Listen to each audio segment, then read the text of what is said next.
I'm filming in the usual spot, but hopefully this time that rooster is not going to disturb us. I wanted to make this as a first response to Cosmic Skeptic, also known as Alex O'Connor. For those of you who don't know, he is a YouTuber who has quite a large following. He's an atheist YouTuber. He debated Muhammad Hijab, as you probably know, at Oxford University. So I made a video a few weeks ago about atheism and human rights, in which I basically said atheists can't really justify human rights and they can't believe in human rights in any meaningful way. So he obviously didn't like that and he made a response. So what I basically said in the video is this. I said atheism and human rights don't really go together. The history of atheism, as we know, actually in that video I didn't speak about the history of it, that was to do with the justification. So in terms of the justification of of morality and atheism, what I said is that they can't justify it, and an evolutionary justification for morals, for what's known as moral ontology, the moral realism, that morals really exist, that doesn't make any sense. Now in that video I basically didn't give any references. I didn't explain who believes in moral realism based on evolution and who argues against it. And I'm glad I didn't do that, because that allowed Alex to make a big mistake. He just claimed that that doesn't exist. There is nobody arguing for the existence of objective morality, moral realism based upon evolution, nor for it, nor against it. And this is what he says in the following clip. The evolution of morality, their explanation in terms of natural selection, doesn't actually explain the ontological existence of morality. No, and why would it? Right, it sounds like we need to clear something up. Ontology is about the truth of claims themselves. This can be distinguished from epistemology, which is about how we know about such truths. Asking, is murder wrong, is an ontological question. The answer is yes or no. Asking, how can we know that it's wrong, is an epistemological question, requiring an explanation of knowledge and how it's achieved.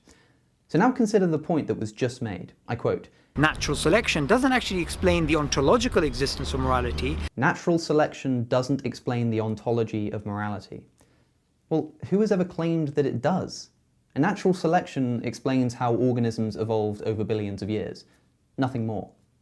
Let me give you an analogy. Natural selection explains and proves how we developed our faculty for abstract mathematical thought.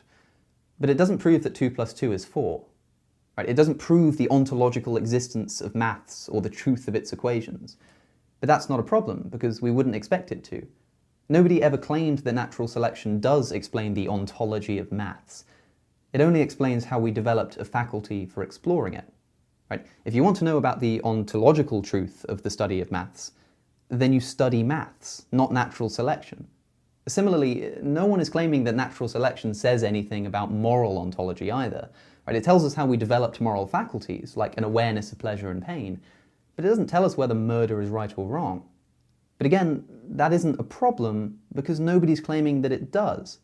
Right? If you want to know about ontological truth in the study of morality, then you study philosophy, not natural selection. Condemning natural selection for not explaining the ontology of morality is like condemning literary criticism because it doesn't explain how the atoms in a book are held together. You're looking for answers in the wrong field of study. Natural selection doesn't actually explain the ontological existence of morality. It merely explains away morality. Not true. Again, it doesn't prove or disprove moral ontology. It says nothing about it, as we've just been talking about.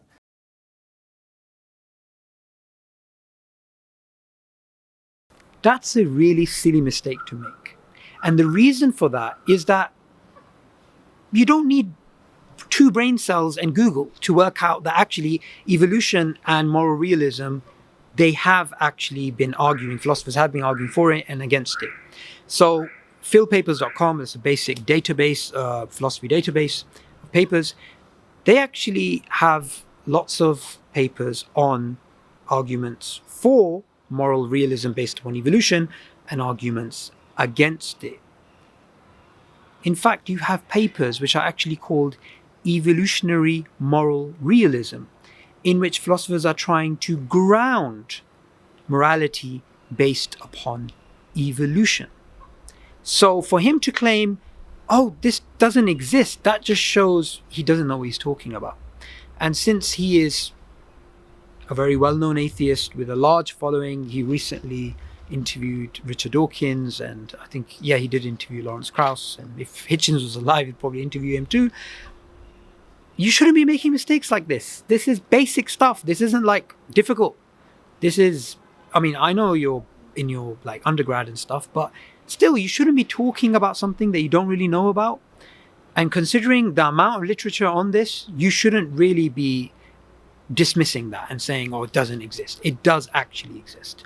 Now, I was thinking about responding to all of what he says in his video in one video. Then I was thinking that's going to be really long, and it's going to take too long. So what I'm planning on doing is making a response to each point in one video, and this will actually be easier for him to respond to if he wants to. So in this video, I just covered that he didn't know that moral realism from an evolutionary perspective has been argued for. But in the other videos, I'm going to also be covering that. What's the other points that he said? Yes, he tried to ground morality based upon pain and pleasure.